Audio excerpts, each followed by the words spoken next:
திரு விஜய் அவர்கள் அரசியலுக்கு இன்னைக்கு தானே வந்திருக்காரு. அவருக்கு என்னங்க தெரியும், இது வரைக்கும் மக்களுக்கு ஏதாவது செஞ்சிருக்காரா அப்படின்ட்டு கேட்கறவங்களுக்கு தான் இந்த காணொலி. இன்னைக்கு நீங்க எல்லாம் படத்தை வச்சு அரசியல் பேசுறீங்க, உங்களுக்கு தெரியுமா என்னமோ? என் புள்ள விஜய் படம் நாளைய தீர்ப்பு படம் நடிச்சான்.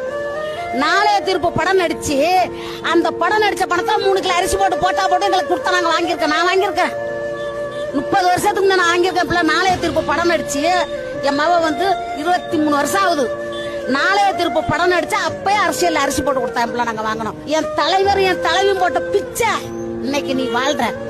அன்னைக்கு தலைவர் ஜெயலலிதா போனா திருக்கோளையில இருப்பேன். இது நடந்திருக்கும் கண்டிப்பா. நாங்க போட்ட பிச்சையில என் தாய் என் தலைவர் நடிச்ச பழத்துல நீ ஆண்டுகிட்டு தமிழ்நாட்டை ஏமாத்தி கையில வச்சு தலைவர் உன் வீட்டு குடும்ப அரசியல் நடக்குது.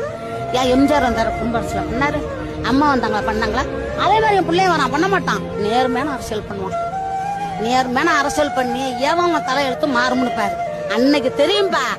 நீங்க பாருங்களா, அது நடக்கும் கண்டிப்பா. புள்ள உட்கார வச்சுட்டோம்னா என் புள்ள அந்த பூமியை விட்டு மறைகிற வரைக்கும் புள்ள தான் எம்ஜிஆர். இதுல மாற்றமே கிடையாது. ஆண்ட கட்சியை மறுபடி 5 வருஷத்துக்கு ஒரு ஆள்றதுக்கு எதுக்குங்க தேர்தல்? இந்த முறை கண்டிப்பாக ஒரு மாற்றம் தேவை. அந்த மாற்றம் நம்மளிருந்து தொடங்கட்டும். உங்க விஜய்க்கு, உங்க அண்ணனுக்கு, உங்க தம்பிக்கு, உங்க பிள்ளைக்கு